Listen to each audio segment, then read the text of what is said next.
My name is Alex Bulow, owner-operator of Inca Stone, and I am a hardscaper. What's happening, Hardscapers? This is episode 264 of the How to Hardscape podcast, where we talk about how you can start and grow your hardscaping business. And on today's episode, we have another I Am a Hardscaper series episode where we sit down with a hardscape business owner and do a deep dive into their business. And on today's episode, we have Alex of Inca Stone. You can follow him at Inca_Stone on Instagram to see his beautiful work there. And we get into a lot of different topics, especially owning and operating a lean hardscape business. But before we get into today's episode, we want to thank our sponsor, Cycle CPA. If you're looking for bookkeeping, accounting, CFO services, reach out to Cycle CPA at cyclecpa.com. Let them know How to Hardscape sent you for money off their services there. And if you are looking for a software to dive into this season, check out the How to Hardscape headquarters at members.howtohardscape.com. There you'll see a bunch of different resources on our software, as well as our hardscape installation training videos, which comes along with the software if you're looking to get into hardscaping or you're looking to use those courses to assign for onboarding and training purposes within your business.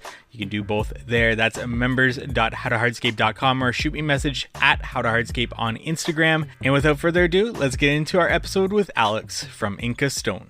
All right, Alex, let's get to know a little bit more about you yourself. Give our audience a little bit of context as to how you kind of got started in this industry and up to where you started your own business, or start wherever you want and wherever you want. But let's get to know a little bit more about you. Sure. So how we got started. Oh, first, my name's Alex Bulow, live in Pittsburgh, Pennsylvania, own a company called Inca Stone, a very small design build hardscape company. And it's actually pretty new, started in July of 2021. But how we got there started in 2006. Pretty much I worked at a pet store, I did roofing, did a whole bunch of odd jobs, was getting married, decided I needed a real job, and landscaping was paying more than my college degree was offering in computer electronics. So that's literally how I started landscaping. As green could be, started the industry 2006 as a laborer doing spring cleanups. And found a great company to work at I was there for about 12 years, and just saw the whole spectrum of landscape and design build and hardscaping and maintenance, and kind of the whole, because they were a one-stop shop. Gotcha. Definitely got my feet wet there. Left there, I don't remember the dates. It was probably 6 years ago, somewhere in there.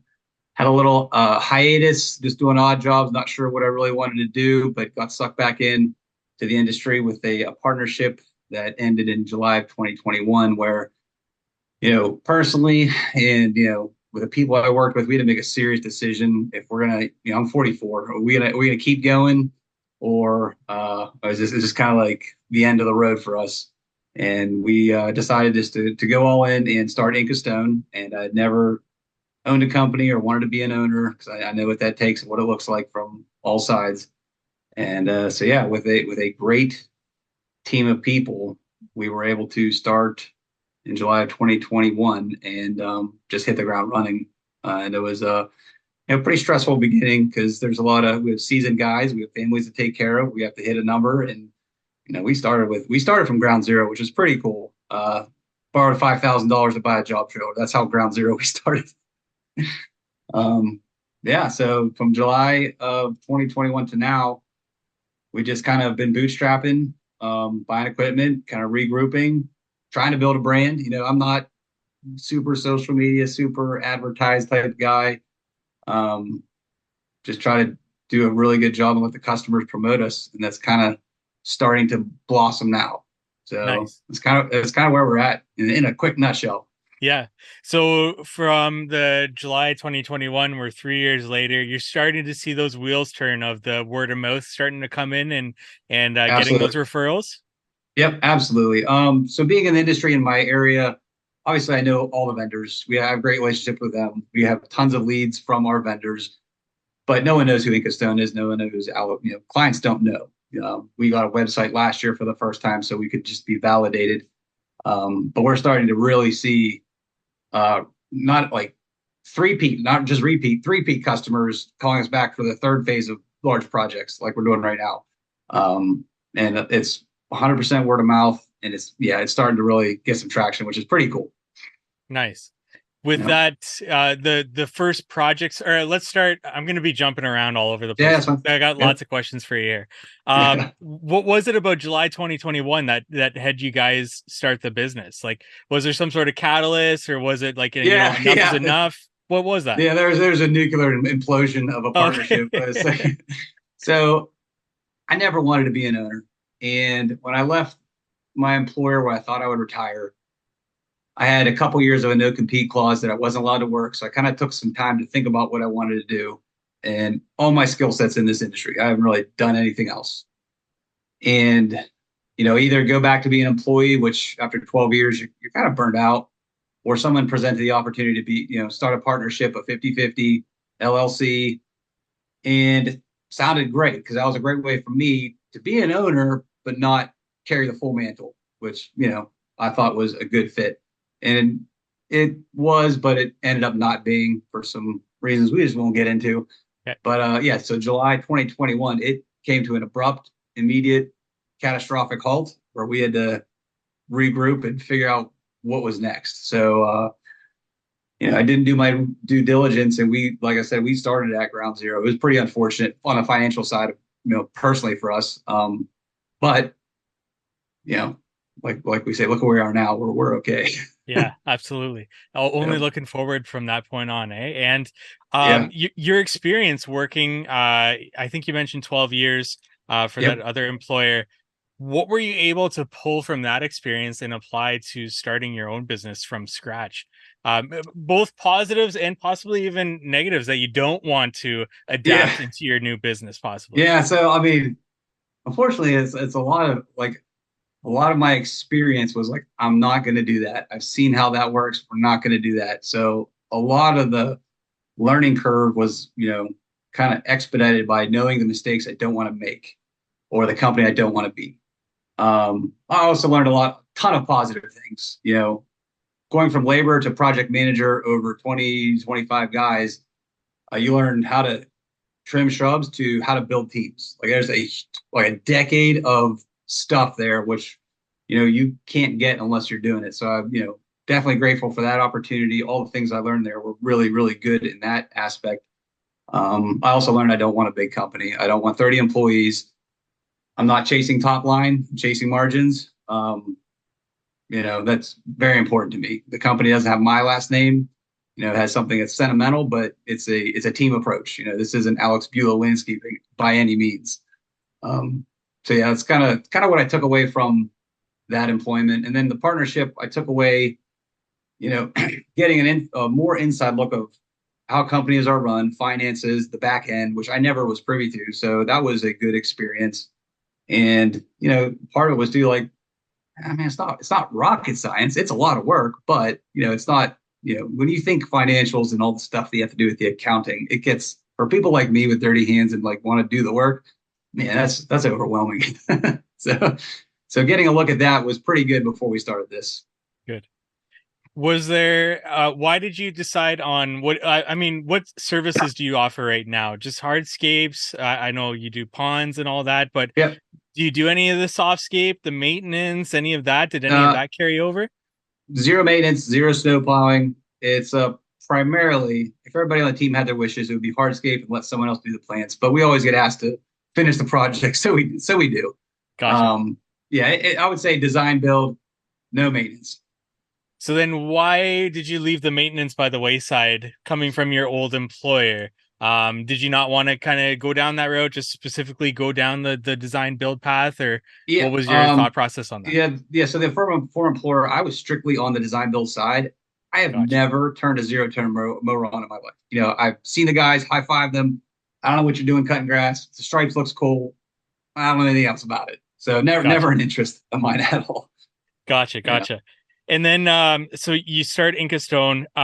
You the leads that are coming in initially, you said you had good relationships with your suppliers. They're giving you those referrals. Yep. Did you have enough leads to know like or to be able to be picky in the beginning to say like we're doing design build? Or at the Not at beginning, all. were you just taking whatever you could get and filling the schedule? Oh gosh, yeah. So, I mean, in the beginning, and I mean, not to belabor it, but like it was like panic mode because the two guys that were with me at my partnership, they wanted to come aboard, but they're highly skilled, seasoned guys. They have families to provide for, so we have to hit the ground like producing $1 million of revenue. Like how, like that's insanity. So I mean, I was cleaning out ponds for 75 bucks on Sunday morning. We were building steps. We were just doing like little stuff. It was like yes to everything. Um, Super awesome relationship with two other contractors in Pittsburgh who were kind of overloaded with work, and they supplemented us.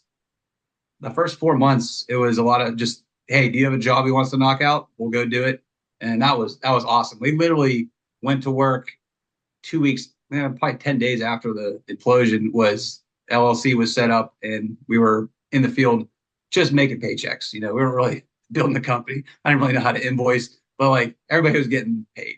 So I can't say enough about these two companies that it was a mutually beneficial arrangement, but they definitely kept us afloat in the first 4 months with work coming through, even through the winter, which was awesome. Gotcha.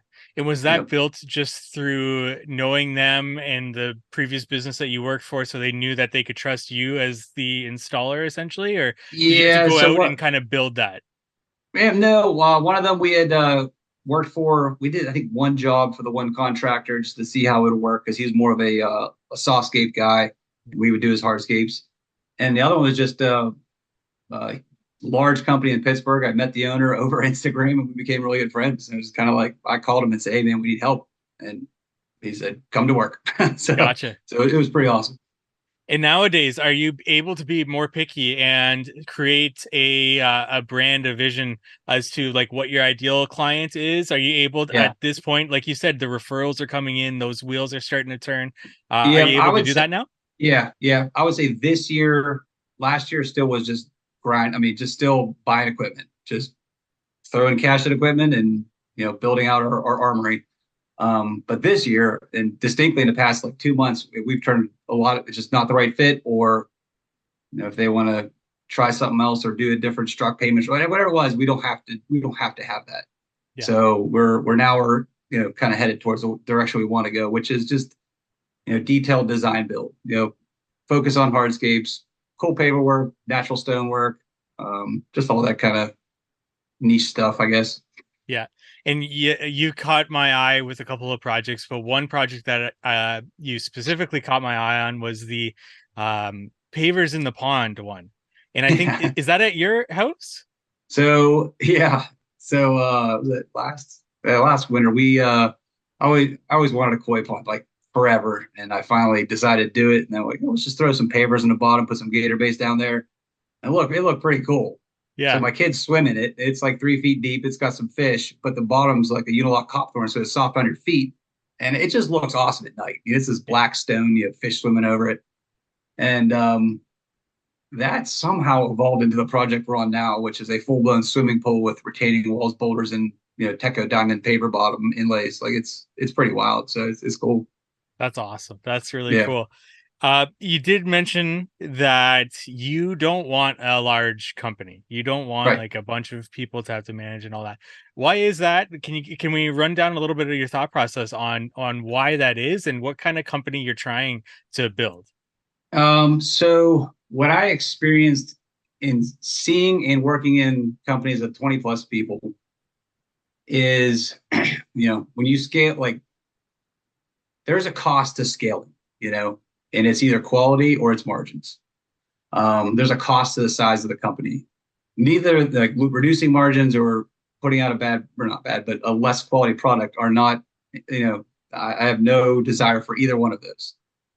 So we will grow as long as we can maintain what I believe is our healthy margins and our standard of quality. It'll probably take a very long time to grow, and that's fine.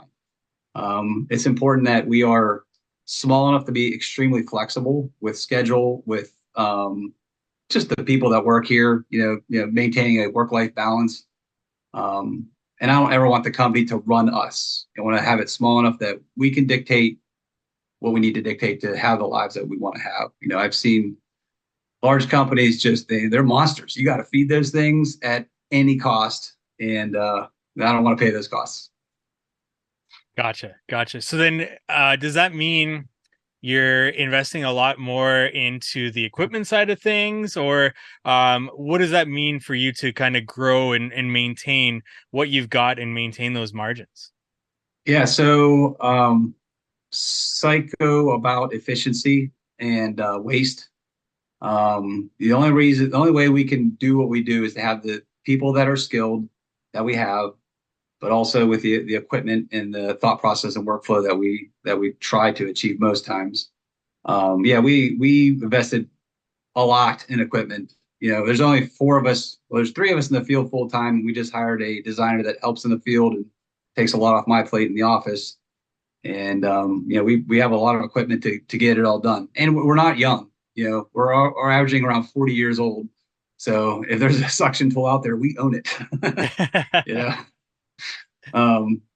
So yeah, as far as to your question, equipment plays a huge role, but the experience also does. And that's where Inca Stone's a little bit different because we have four chiefs that work here. That's how I view it. And myself and the three other guys that are full time with me, anyone could run any job at any time. I do more design.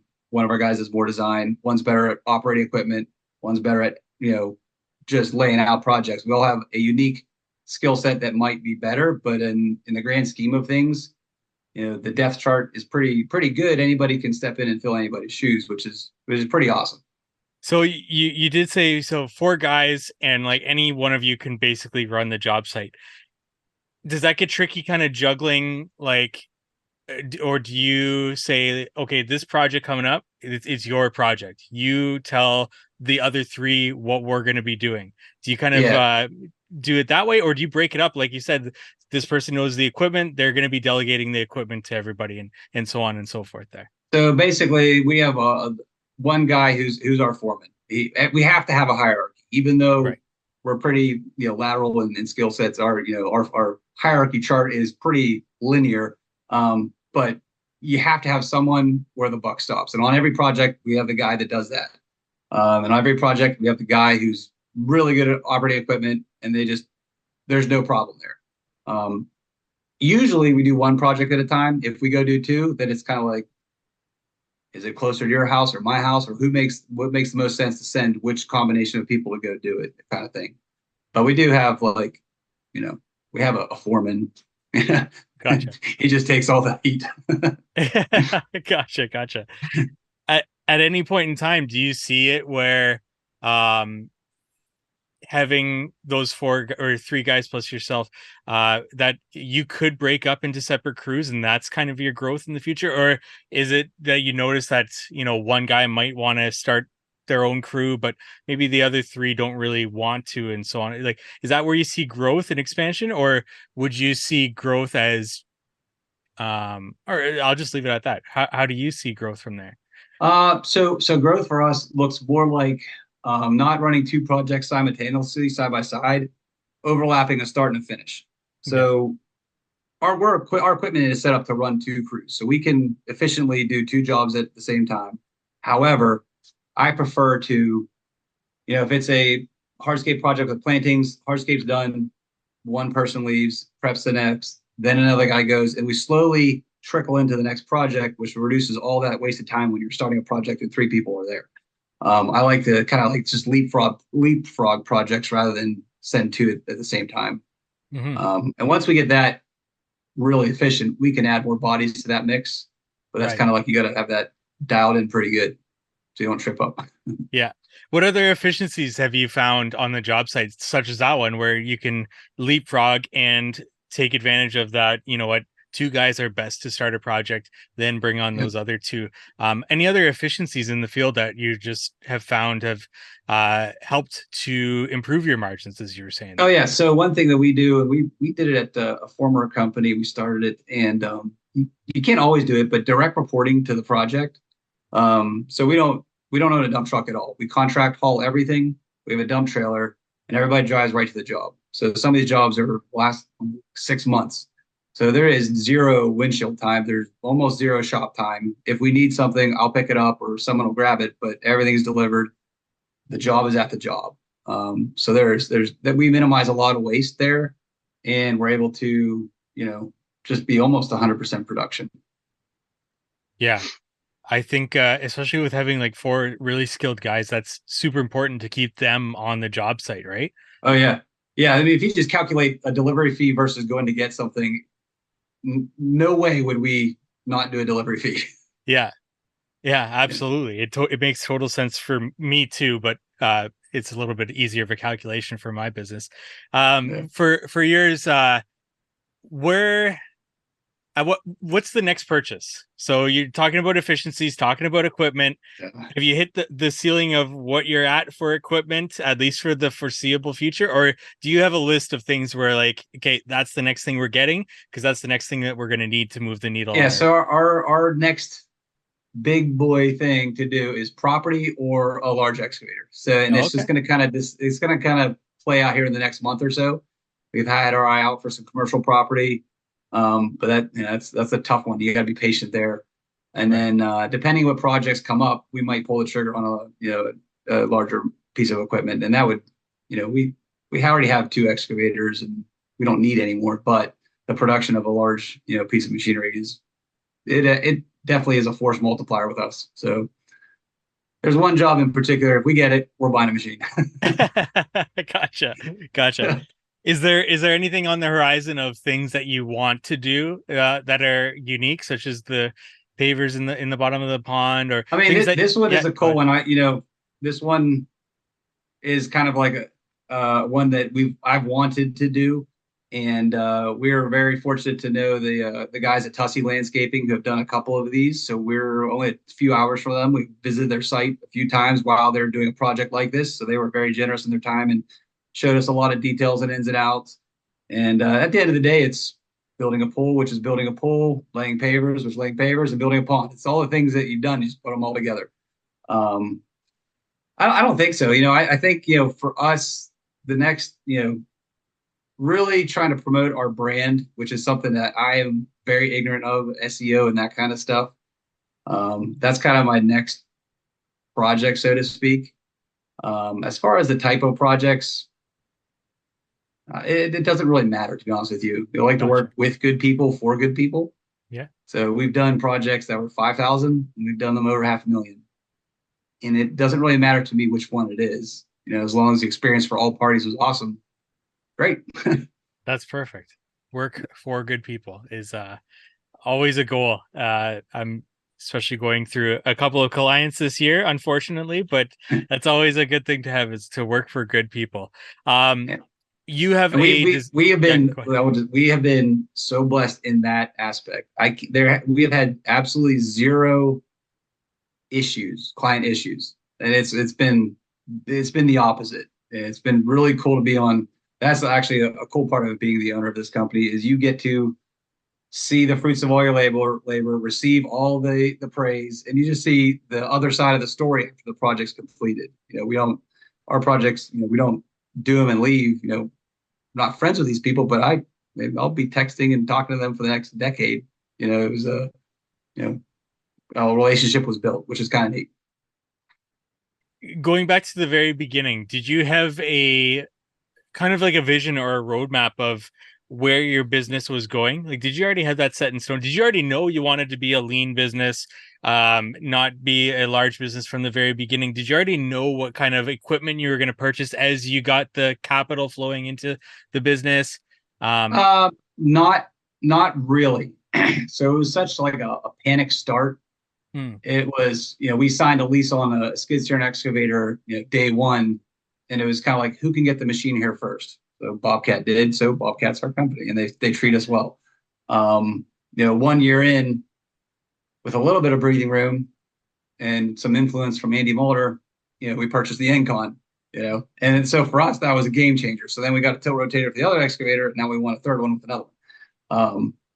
And then seeing what you can do when you run lean with healthy margins, it's a pretty cool thing. We don't offer paid time off or any benefits. We just offer a very healthy salary, and you just go do what you have to do. If you're going to take 2 weeks off of work, let me know when it is, and we'll figure it out. Um, Running lean allows you to build a lifestyle company rather than having a handbook this thick. we have one page. It just says, please don't litter and please don't whatever. It's just nothing crazy. Um, so I'll never sacrifice that. Oh I'll yeah. always run lean as long as it pays the dividends to do cool stuff with the team. Right. That's interesting. Um, do you find have you thought about it where you purchase the commercial property? Um, will the guys meet at the shop there? Because you did mention that they drive to the job site right now. It improves efficiency there. Do you see the shop being a place where you know what we'll meet there at the morning and then we'll go to the job site? Do you think that'll change things at all in the No, business? No? never. Nope, never. Nope. They Gotcha. wouldn't even. No one wants to. No one wants to drive more. We two of our guys drive more than an hour. They Gotcha, live gotcha. pretty far, so there's no sense. Like it's we have a bonus structure based on work installed, so nobody wants to have windshield time. Everybody in the whole company wants to put work in the ground. So that'll no, we'll never be at the shop. Can we go further into that bonus structure? How that Yep. works and what is Yeah. that yeah, can you let us know like that Yeah, structure where it's absolutely. not working So installed? so when I worked at the former employer, bonus always comes up. It's always this monster that rears its head, and there's no way to figure it out. And some people kind of figure it out, and then everybody tries to work the system, and then they just shut it down. Bonuses have never ever been good. They've never been a solid, clear cut. Someone's always has an issue on either side of it, employee or owner. From my perspective, I've never seen it. Um, but with the people that work here, there's so much trust. There's so much history and relationship. It's a straight 1% of total revenue is what everybody gets at the end of the year. So in my mind, yeah, it's kind of crazy, but they're high caliber people and we're all in this together. So if our margins are healthy and can afford it, why not? Like that's like absolutely do that. It also incentivizes everybody to put work in the ground. So, if it's raining and we're not billing, like the bonus is not growing. So we chase that top line in that regards, but Yeah. not for only for that reason. Yeah, yeah. That's You know, interesting. So yeah, if you just do 1% of total revenue, then yeah, they're very incentivized to get work yeah, done and everybody's kind of bought into that. I've heard just so many different bonus structures and I've been thinking about that a lot this past 6 months or so, and that's yeah. really interesting. Do you see So you any? can do it off net, and we thought about net, but I can influence net too much by buying stuff and managing Yes, money, how I want. That's not fair to the people putting the work in. You can right. do it off gross, but then it's also there's too many fingers that there's too many things that influence. So at the end of the day, as long as we can control our efficiency, there's definitely margin there to dole out 4%, 3% of the total top line, and Yeah. that's what we chase. So Do you are there any downsides that you've seen with that? Like the only thing that I can think of is material cost and maybe the designer could have spec'd more expensive materials on every project that season, which would yep, put that top line a little bit more and people look to the yep, designer then. But I don't see that being such a huge factor, being that materials are just a small percentage of the total right, cost of the project. But are there any that was just me spitballing? Are there any yeah. kind of things that you foresee of that not having No, some sort of downside? I haven't found the downside yet, and I don't think there is. There definitely could be a downside with the wrong people in the company. Yes. Absolutely. Like Right, right. the mechanism that the quality control mechanism of this bonus structure is nobody wants to go back and do rework because that's Right. not billable work. So that, I mean, not that they need that, but that would work for a lesser caliber person, I think. Yeah. As long as they know they're doing work that's being billed and not, you know, no, non-billable, then everybody wants to be putting work in the ground. Yeah. Um, yeah, I don't know. I Yeah, like it. it's important that those four guys are going to be at the company long term, right? Oh yeah, So I they, hope so. they don't want to go back and do work. They're also not trying to maximize their bonus this year and leave the company next year, so they don't have to worry Right. about any callbacks or anything like that. So yeah, it seems that's the perfect thing for your company there. Yeah. So our like mission, vision, values, or whatever, it's literally three words. Together we build. Like at companies I've been before, there's like you need a thesaurus sometimes to whatever. It gets ridiculous. So when we started this, it was it was for us. This is for the people that came together to do this. We'll never forget it, and it's together we built. So yeah, everybody's in it together, 100%. So that's why like that kind of bonus structure totally works, and it's fun. Like it's a Yeah. blast. How does that how did that come up? Together we build. My dad was a carpenter, and he used that for his. He was kind of like a handyman carpenter, and I don't know where he got it, but he just kind of had it on his van for about 5 years. Then it went away. That was probably like 20 or 30 years ago. And then I don't know what spurred it now. I knew we needed something. You need a slogan, a motto, a tagline. You need something that everybody gravitates towards. Yeah.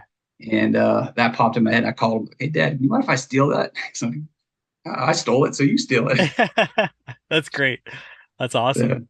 Yeah, yeah. With It's a constant reminder, and I have it in our equipment. Like I kind of have it secretly everywhere. That it's like it's one for all for one type mentality. That might sound sappy or whatever, but it's this company does not exist without the people that are here. And if they weren't here, I wouldn't want to do it. I'd go work for somebody else. I don't want to start from bare bones with I don't want to start back at ground zero. it's those are three powerful words put together that kind of encapsulate exactly what you do and are trying to do. I like it. Yep. I also like that it's nice and simple. That's perfect. Yeah. With the going back to the bonus structure, do you have basically like open books, like this is the revenue Oh of yeah. the project, and do you have some sort of visual that like throughout the year they see Yep. where they're at with the projects? Yeah. So we use Synced Up, and we job cost like once a week. So once a week, we know where we are on every single project, hours, materials. We're watching those percentages. And at the end of every project, there's a full report of every work area, materials, labor, the whole shebang, and we know where we're at. So we know our net per hour, revenue per hour, gross margin. We know the whole project. We use Telegram. So every project has a file folder with all the information, all the communication. And when the job is done, that report goes in, and then anybody can review it whenever. Totally open book, like Gotcha. 100%. Oh, yeah. Gotcha. Nice. We want to take a break from today's episode to thank our sponsor, Cycle CPA. It's crucial to review your financial statements on a monthly basis so you can diagnose areas for improving your business's financial health early before they become significant issues. Too many contractors wait until the end of the year to review their financials as they file taxes, when it's often too late to take action to change the outcome. Cycle CPA not only handles bookkeeping and taxes, but they also ensure that you're armed with financial data on a monthly basis to make key business decisions. They offer benchmarking, cash flow forecasting, and assistance in developing targets for financial metrics. With their team of accountants specialized in the hardscape and landscape industry, they currently work with hundreds of companies in this field. Visit cyclecpa.com, and for $200 off, mention the How to Hardscape podcast. Now back to our episode. Okay, so getting into like sort of your sales process. You mentioned you have a designer. I Yep. assume you yourself are taking a lot of the phone calls. If Yep. somebody contacts you, where do you take that communication from there? Whether they call you, email you, do you pass it off to the designer, or do you go with the designer to the project to meet with the client for the first consultation? How do you kind of tackle that as soon as a Yeah. client reaches out to you? Great question. We're figuring it out right now. Yeah, perfect. Yeah. So last year, we ran pretty hard, the three of us, for 2 years, and it was very close. And we were burned. I was burned out. We were probably all burned out, and we had to make a hire just to take the load off the field or the office or anywhere. It was the time to just hire somebody to help. I just decided the first right candidate, the first right person. I don't care if it was office, if it was field, we're going to hire them. So if someone showed up and they were a great candidate for the field, awesome. I'm going to give you some of my field responsibilities, and I'll spend more time in the office. But if they're office, great. I'll go in the field more and start to hand it off. So the office phone call came, which was super awesome. Actually, a guy I worked with before, and he had worked with one of our other guys. So it was kind of, we worked together in the past. Said he was moving back to the area, has a history in landscape design and has worked in the industry, and just wanted to kind of replant his roots here in Pittsburgh. And We brought him on January of this year. So it's kind of like this giant, I don't really know what I'm doing as an owner, let alone a salesman. And we're trying to develop this process together, still like juggling everything else. So it's pretty messy. But today somebody called, I answer on my cell phone, get an idea what the job is. And I usually direct them to the website to fill out the information so I can have it in writing. And then based on what it is, if it just depends on the project, whether we both go out, he goes out, or I go out. I haven't gone to one in a while unless they ask for me specifically. He usually takes care of all of them. That's kind of just how we're figuring it out. Nice. But yeah, it's a work in progress for sure. Yeah. And from that initial first off, do you charge for consultations? Yes or no, and why or why not? No, because we're still infant stages. There's still that fear. We don't get enough calls. The calls we get are awesome. They're a referral from someone who's super excited. So our close rate's pretty darn high. No, why would I charge? I'm not trying to vet anybody, and I can usually do it over the phone. So we don't have a high volume of calls. Right. And then I don't want to charge because I don't want any like preconceived expectations. I'll do my due diligence, ask them questions on the phone, tell them to email me photos, chew on it for a little bit, and then decide if I'm going to waste time or not. But usually they're pretty good calls. So where is that decision of, okay, I'm going to invest the time in this initial consultation? What kind of questions are you asking them in order to get to that point where, yes, you know what, we'll set up an initial consultation? First one is, when do you want it done? Like right now, we're in the fall. So usually break everybody's heart with that question. I'll be very upfront. And if I know any of my friends who have companies, if they may have a schedule that could work with them, I'll refer them. But usually it's, how soon do you want it done? Everybody says, well, we have time, but they want it done now. So that's like the first vetting. If they want it done now, sorry, you're too late. You should have called last year. If they have a flexible schedule, I let them know our schedule and make sure they're okay with a September or October start date, as long as their project makes sense to do in the fall or winter. And if that's the second green light, then we'll just set up a time to go look. And then that's where we decide if they have a design, need a design, we'll sell them a design if they don't have one. And just go from there. On that initial consultation, and especially when you were doing them as well, what kind of questions were you asking them to decide what was going to go in that initial design for them? And how did that flow of that initial consultation go? So, I mean, even to today, my consultations are me after work, dirty like this, look like I'm homeless, and I think they feel bad for me. But it's just a ton of listening. What I do is let them talk and never interrupt them. Let them ramble and ramble, make notes, let them go. Maybe toss an idea out just to see if they like it or not. If they don't, just let them keep going down their road. And then what we do is we say, okay, obviously you need a design for this scope of work. What I'm going to do is I'm going to go back. I'll type up a design proposal, which is a generic template, but I'll itemize everything they talked about. I'll hurry up and go do that. It's all fresh in my mind. That night, they'll get a quote for a design, and it's got 20 bullet points. And usually they're blown away that I remembered everything they said. So that's how we kind of get that design process started, is by saying your design will include all these things that you wanted. It's going to cost, based on your wish list, probably X dollars, because we think it's going to take this amount of time, and they can do it or not. So that's kind of how that works. And once they get into the design funnel, it's just a good opportunity to build a relationship with them. And if you've designed it, you've gone through that process, it's yours to lose, in my opinion. And then getting a payment structure in place, does that differ from project to project, size of project? What are you taking up, like percentage wise up front? Yeah. What are you leaving at the back end? How do you structure that? So we have always done 35, 35, 30. So 35% deposit, and that's to get on the schedule. So if you drag out your deposit, I mean, you're potentially losing months till we get to you.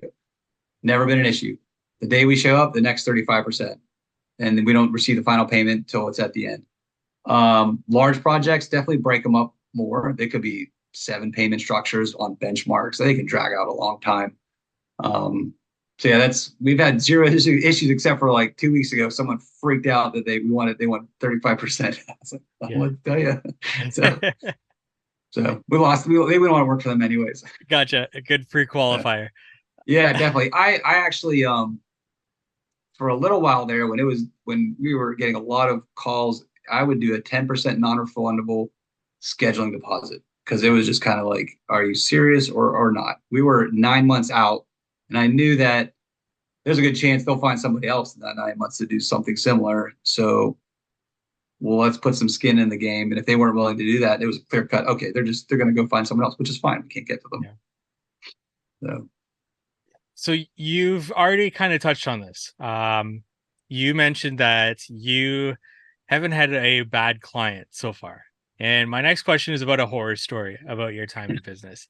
Now, 3 years in business, it's hit and miss if whether or not you've had a horror story. But do you have a horror story you'd want to share with our audience? And it's not to put you on the spot or yeah, anything. It's to help our listeners who especially are just starting out in business to know kind of either what to look for, put guardrails in place, or just prepare them for what the life of contractor is. It doesn't have to be yeah. client based. It can be project based or anything like that. But Alex, do you have a horror story you'd want to share? I mean, it's a start off as a horror and ended out okay. It actually was this year, and I won't even label the person as a bad client. It was just something I've never experienced before. We did a project. It was in the spring, and we were just hired to do some demolition, some footers for a friend who's a mason. So I got the call. It was early February. It was great work for that time of year. No problem. We'll go knock this out, and everything was fine. And I got a call one day to remove all the equipment. We left it, and the client was he he was buying us lunch, singing our praises. I was getting text messages how great the guys were, and then light switch. You're fired. Take all your equipment out of here. I can't believe you destroyed my yard like this. Your guys left me. What am I supposed to do? What? I wasn't there, so I called. Say, what is going on? And they said, we're here. We're right around the corner. The track on the buggy through. We're trying to fix the track. We're here. He just can't see us working. So the guy thought we just left, which was still crazy to get fired over. And yeah, it just totally blew up. So I didn't know really what was going on. And I said, all right, haul everything out. So they didn't get back to like 9 p.m. Like excavators, concrete, everything just got taken off the job site. And I went to the client. He told me to bring his deposit check back. And I have no idea what I'm walking into. Like this is out of the blue. And so I went there and I explained, I said, what happened last night? He said, I thought you left me. I said, we didn't, we didn't leave you. And he said, well, I was just nervous. I'm like, yeah, but you don't fire someone over being nervous. I said, and then I talked to the guys that night. I said, do we want to work with this guy anymore? Because I'll pull the plug. I'll give him all his money back. We got other stuff to do. And it was kind of a 50-50. Some people want to stick it out, try to make amends and make it work. Some people are like, let's go. And so I told him I needed a day to think about it. I said, you're not the right client for us because we don't work for people who are, fly off the rails. I'm not doing it. And so that night I consulted with a buddy who has a company. I said, hey, what do you think I should do? And he said, email him, say you want paid in full. And if it happens again, he voids the contract. So I did. The guy signed, paid in full, had a great experience, finished the project, made tons of money.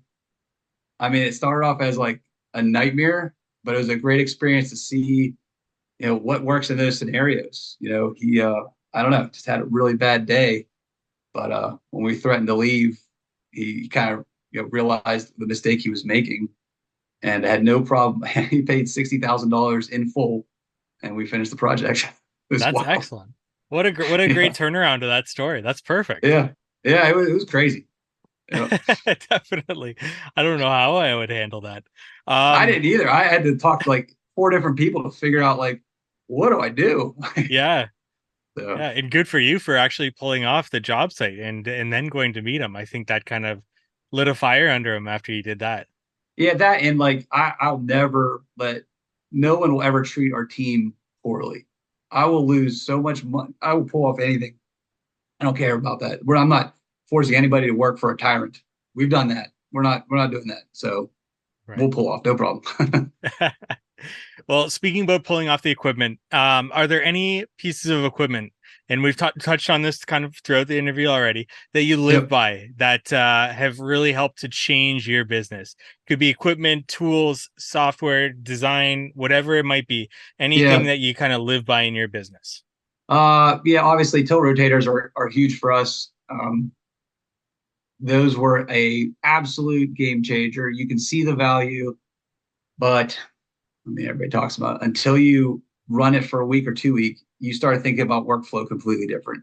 So that was a terrifying investment for us. You know, the machine was $126,000 in year two.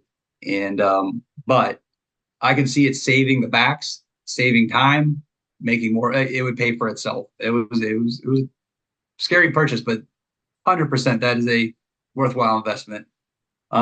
Software, we live and die by the margins and the numbers. So having a software that you can track hours and job costs and know where you're at all times is super important, especially when you're starting a company. So you know how much cash you actually have to invest in equipment. You know, when we started with $5,000, I had to know when we had $6,000, $7,000, $8,000. Like I had to know so we can make purchases or not. You know, we had to buy so much equipment so fast. You could only do that by knowing what is in the bank account, what is actually yours, what is deposits, what is, you know, so there had to be some extreme clarity with the finances, and software definitely helps with that. Yeah, I think toe rotators and software are pretty good. Yeah, perfect. Yeah. How early on in your business did you sign up with SyncUp? We used LMN at two former companies I worked at, so I knew the power of software. I knew, you know, time tracking. I understood how it all worked. We're never really good at running reports and job costing, but you know, hours are king. So as long as you know where your hours are, and you can do math on material, you're probably okay. Um, I signed up after the first year. We started that software 9 months in. Okay. Yeah, yep. And we started the first year. We just did estimating, time tracking, and then actually it was just this year we started in-depth job costing of absolutely every work area of a project, which has been a very cool and eye-opening exercise. And I definitely recommend that people do that for sure. So you don't make mistakes twice. Yeah. And sometimes the anxiety of a project you don't think you did well. And if you break it down, you know, there's a project we did this spring. It was an outdoor kitchen, and it's 8 things went wrong for a 1 day kitchen install, but it was our highest net per hour. And I wouldn't have known that had I not done the homework to figure out, is this a worthwhile thing to keep going after? Oh my gosh, it is. So, yeah, being able to break stuff down like that's critical. Definitely. Yeah, I asked because it seems like you were earlier than most to kind of adapt software in your business. I think people will kind Yeah. of wait and wait and wait on that. But then it makes sense coming from another business that uses another software that you knew what it could do for your business and help you, especially when you live and die by the margins, as you're Yeah. saying. And also, like being a new owner, seasoned in installing, but new to running a company, Right. I don't know what I don't know.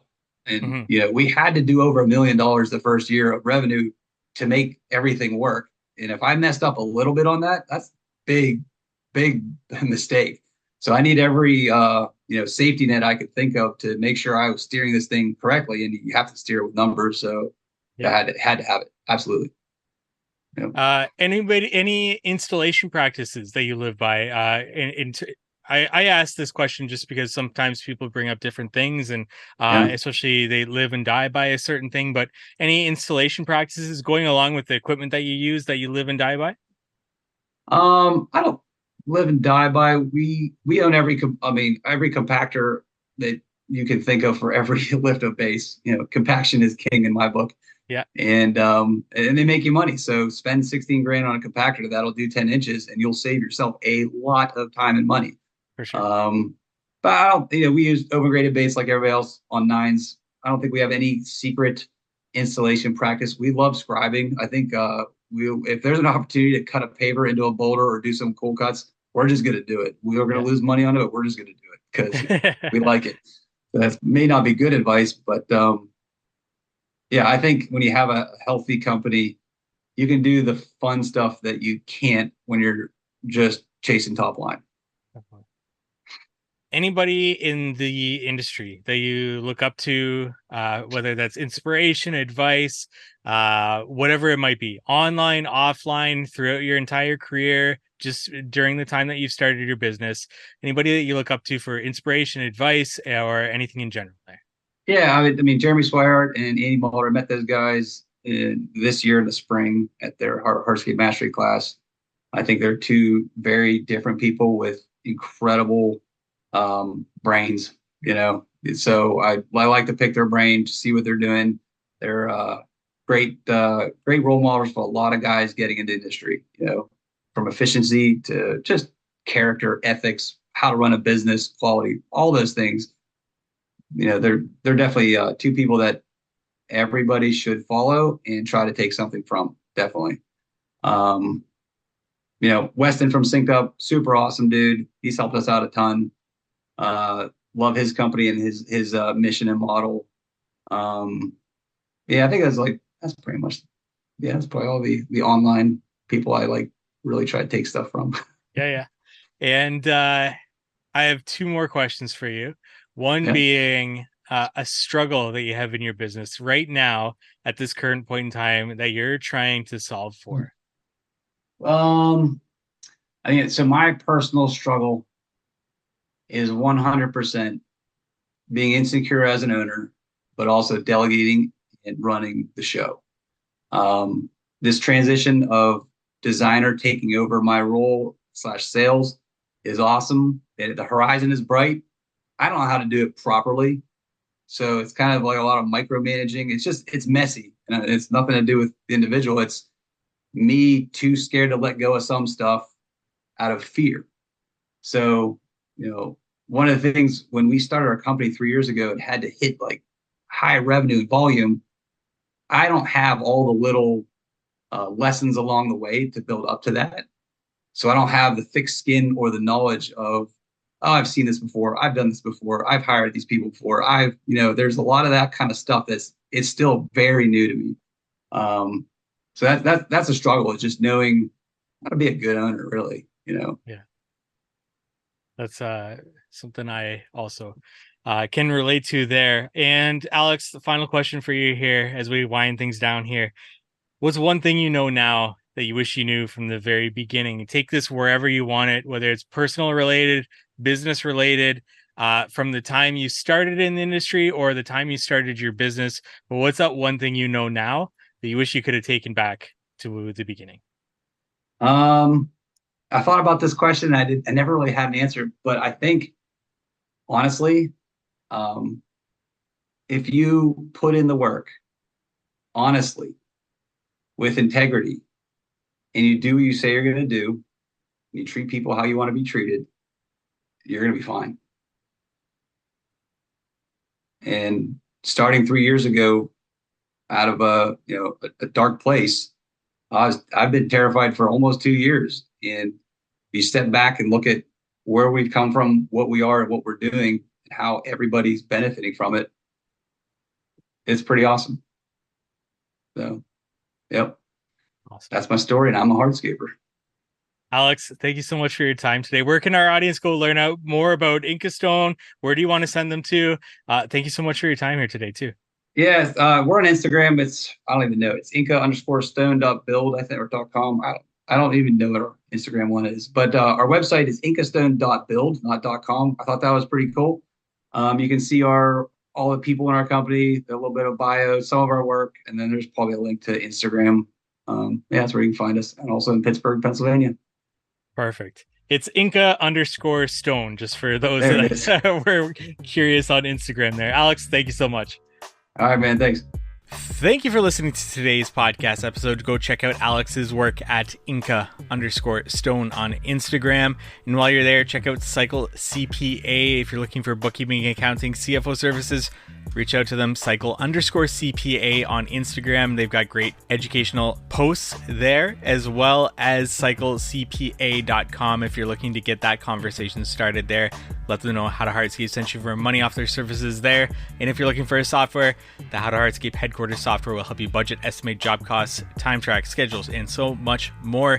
members.howtohardscape.com. If you want to learn more about that, or shoot me a message at How to Hardscape on Instagram. And we look forward to meeting with you next week on the How to Hardscape podcast.